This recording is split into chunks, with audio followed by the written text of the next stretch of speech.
Zack Smith here with Fiorentino Para-Anchor. Today we're in Monterey, California at the start of the Great Pacific Ocean Rowboat Race. This is a race where rowers will row from Monterey all the way to Hawaii, which just takes incredible toughness to do such an event. They are also likely to deploy a parachute sea anchor or storm drogue. A parachute sea anchor is an underwater parachute that's deployed off the front of the boat to help drastically slow the drift of the boat and, more importantly, keep the bow faced into the seas. Now, the only time an ocean rower is going to deploy a parachute sea anchor is simply because they can't row into the wind, so you might as well deploy the equipment, keep from losing too much mileage, and get some rest.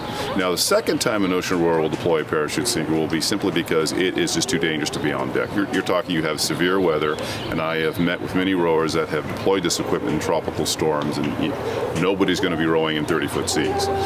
Another device that rowers will commonly use is a storm drogue, and they will frequently carry at least two different sized drogues just because they want different slowdown capability when they're deploying the equipment off the back of their boats.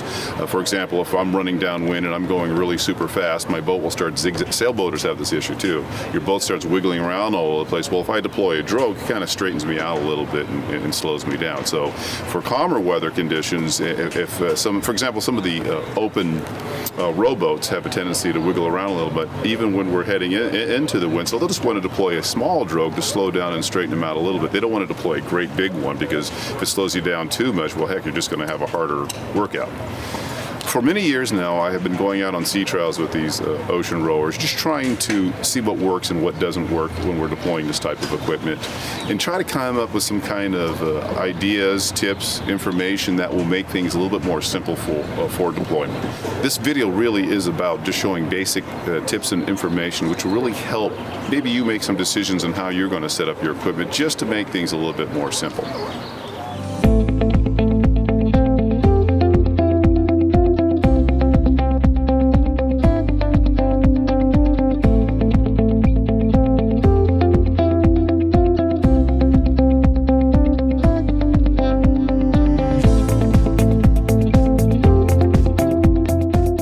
Ocean rowboats all have eye bolts on the front of the boats themselves, not only for trailering, but it's also where we attach a tether line to the front of the boat.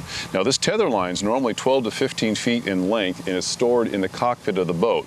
This is to avoid having rowers go on the front of the boat to attach their deployment rod for deploying the parachute itself. Now, the lines that Fiorentino normally make up, we'll use a tubular webbing to cover the rope to protect it from sun damage, since rowers are going to be out on the water for a long period of time. Sun does beat up rope rather quickly.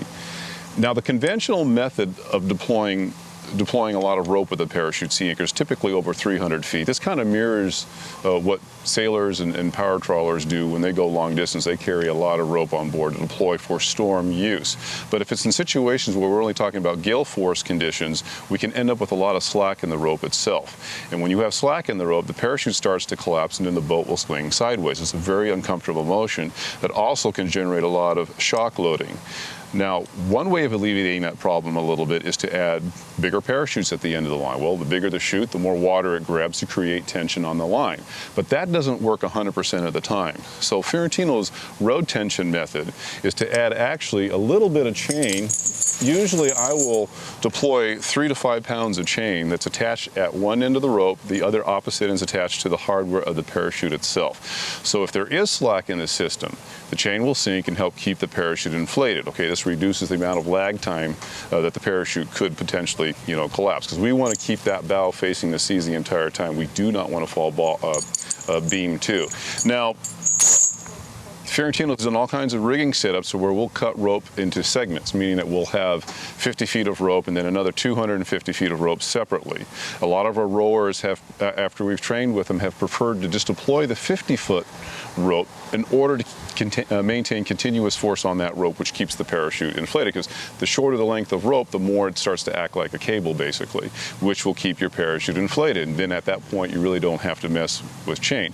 Now, if you're a single-handed rower, this might be an easier way of deploying the parachute sea anchor versus always deploying 300 feet of rope. Because in the deployment of these parachute sea anchors, one thing that a lot of rowers are doing is attaching trip lines that are usually about 25 feet longer than the actual 300 feet of rope that's deployed with the parachute anchor. That's a lot of rope to manage. Now, if you're a crew of 2 or more, you can have one person deploying anchor rode while the other is deploying the trip line itself. But when you're a single-handed rower, it's going to be a little bit more difficult, because what we want to do is avoid having trip lines wrap around the nylon rope in a parachute. That is somewhat of an issue.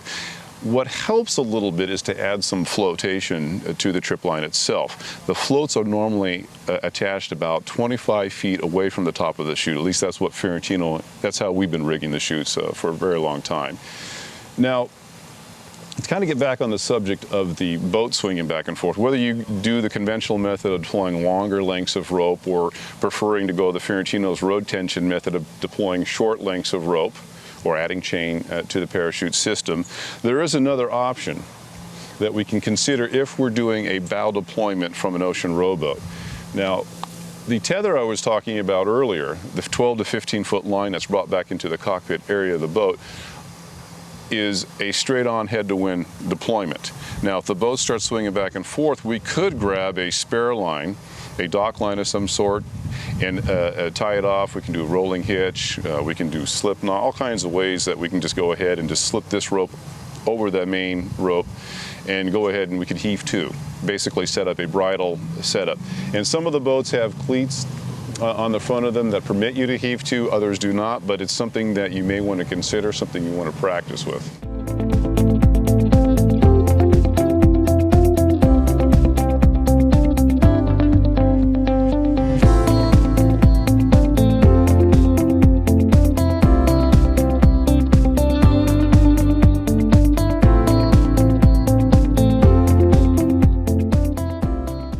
Most parachute sea anchor deployments are off the bow of trawlers and sailboats, for instance. But with an ocean rowboat, you can actually deploy parachute anchors off the bow or the stern, depending on the design of the boat itself. Some of the boats have a tendency to swing stern to the weather, so this might be an option for deploying the parachute sea anchor. You will have to rig a bridle on the back of the boat. Many of these boats have eyes where they can do that kind of setup. Everything else remains the same. Just like a bow deployment, you're going to use the same length of ropes. If you decide to add the road tension method of a little bit of chain at the end of the rope itself, all those remain the same. My name's Justin Adkin. I'm a boat builder from the UK, and I work quite closely with the designer of these boats. And I can explain a little bit of the theory as to why we would want to anchor these boats from the stern as opposed to the bow. That's not saying that anchoring from the bow is a no-no, it's just you've got another option of the stern. So we've got an aft hatch which accesses all the areas to the bridle, which you'd attach your power anchor to, and a little locker here that's been built onto the back, which is a new development for this particular boat, to actually keep all your anchoring lines, your drogues and your power anchor on board. First things first is take the rudder off, of course, because all the water that's going to be backing up on the stern and of course coming over the cabin is quite exposed, and yeah, the surface area of that would generally cause the gear failure. So you can lash your power anchor onto here and deploy it, and the boat will sit quite happy like that. The main reasons for that was that you've got this fairly large cabin here which is pretty tough, but also affords some shelter over the cockpit area, so for getting in and out you're not just coming out and facing the seas that are coming over the deck. But also as well, because these boats have got sort of the classic long keel design, when they're actually tracking down waves, all they want to do is go in a straight line. They've got like this tail fin area here, like you'd see on an aeroplane. When the boats are in storms and they're surging against the power anchor and the line's going slack, sometimes when these are from the bow, it can start actually wanting to actually drift back and go down the wave again, and of course that can start to cause snatching against the power anchor. Whereas we found from the stern, when it surges against the rope and the rope goes slack, it then comes back in a straight line and grips in again. And so we found that actually it was a more comfortable ride to deploy from the stern. Now, one of the things that that you've got to think about with this particular method of anchoring is that if you're locked off against it on the power anchor, if you're not careful, the only way you've got to actually collapse the chute is by opening this hatch, and that's pretty much the last thing you want to do when you've got waves coming down on the stern. So what we've got here is a little fair lead which will take the line forward to the cockpit. So you've actually got the option if you have to, of just opening the forward hatch, pulling and collapsing the chute line, and then you can actually pull most of the parachute actually up to here. And then, of course, the boat's moving again, you're not locked off against it, and you're not going to have so much breaking water landing on the deck. And of course, you can just row off with it, hanging from the back if you want to as well.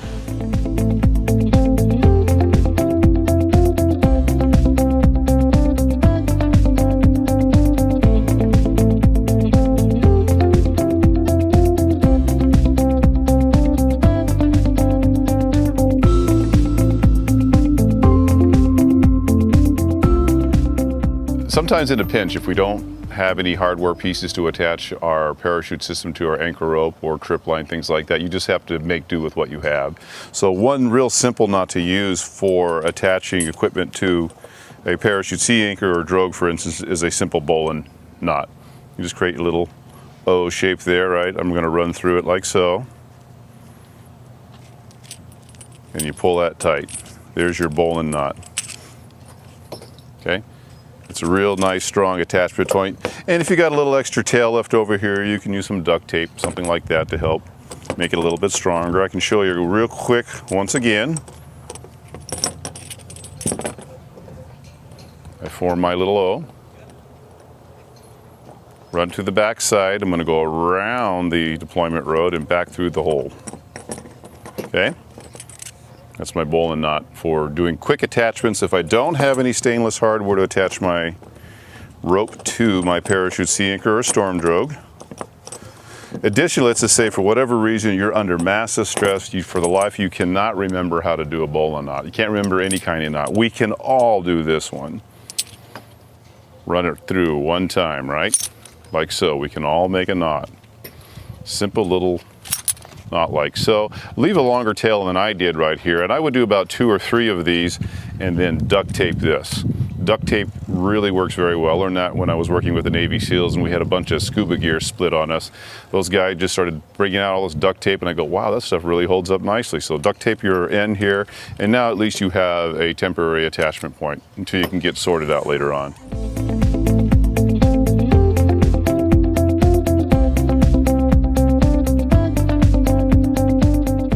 There really are many types of rods and hardware pieces that we can use to outfit our parachute sea anchors and storm drogues. Many of you will be familiar with those parts, like a shackle, for example. This is a bow shackle with a screw pin. We also have setups that are jaw-on-jaw swivels that allow for a little bit of spinning action with the hardware, and also snap hooks that can also be used. Okay, but if you're going to use a spring gate hook like this, you need to make sure it's really heavy duty, can withstand roughly 7,000 pounds of force. If you use something that only is a few hundred pounds of force, they have a tendency to tear apart very easily and break. So I try to avoid these really cheap, inexpensive type of pieces of hardware. Now, if you do have a screw pin with your shackle, probably the best thing to do is to have a setup where you have a little bit of a leash on the pin itself, so that way if you want to detach your parachute sea anchor or trip line portion, it's a little bit easier because you can actually remove the pin and then you don't lose it if you accidentally drop it. You can also use plastic ties like you see right here to go ahead and secure the pin itself to the shackle portion of it, but then you will have to cut it every time you disconnect it from the anchor rope itself.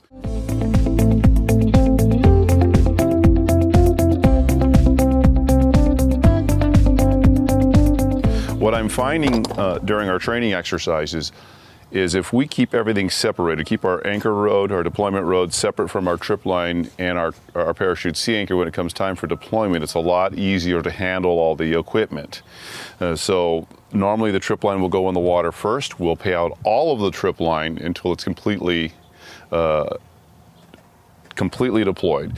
A lot of times I will add a float 25 feet away from the top of the chute. And once that trip line is completely deployed, now we can go ahead and start dropping the parachute sea anchor into the water, deploy it about 20 feet away from the boat, and then snub it a little bit so it pops open. We don't want to have our parachute floating for a real long period on the surface, just to avoid any potential tangles. Then we go ahead and pay out all of our anchor rope from there. Now, a trick when it comes to packing anchor rods, when we were doing some training the other day, I noticed a lot of people were coiling their deployment road. And anytime you coil your rods and just kind of put them in a bag or set them aside in the cockpit of your boat, it's very easy for ropes as they're coming out really quickly to snag or loop up or create knots as it's being deployed. And that happened frequently to a lot of our trainees that were practicing using this equipment the other day. So the easiest approach really is to go ahead and flake your rods back and forth inside the bag itself. It can be any kind of bag you can use, any kind of deployment bags. It could be a duffel bag, a string slip knot type bag. Just flake everything back and forth. And when it comes to your poly ropes, this is a stiff type polypropylene floating rope. I prefer the soft braid poly ropes. Anything that's really kind of soft is much easier to pack than stiffer anchor ropes and trip lines and so forth. Things to consider when you're going to rig and set up your equipment.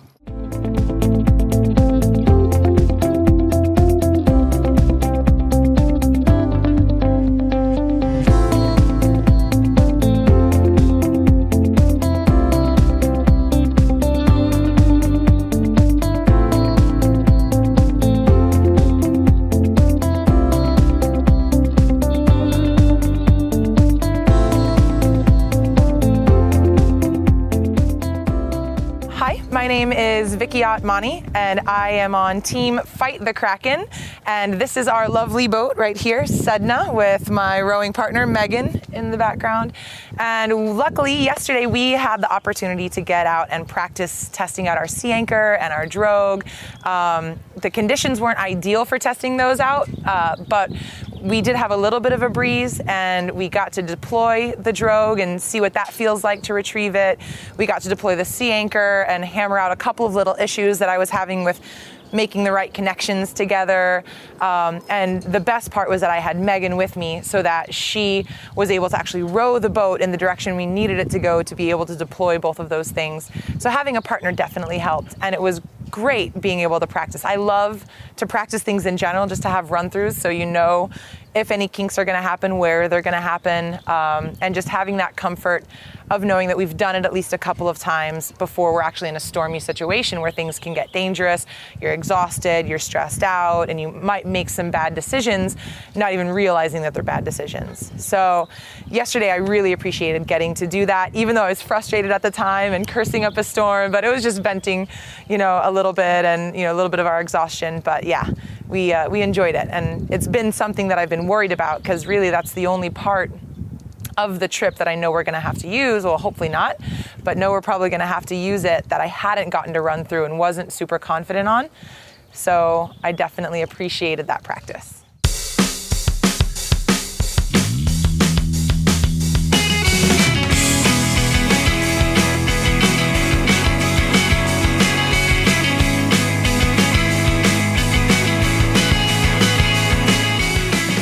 I would really like to thank race organizers for their support during our on-water training event.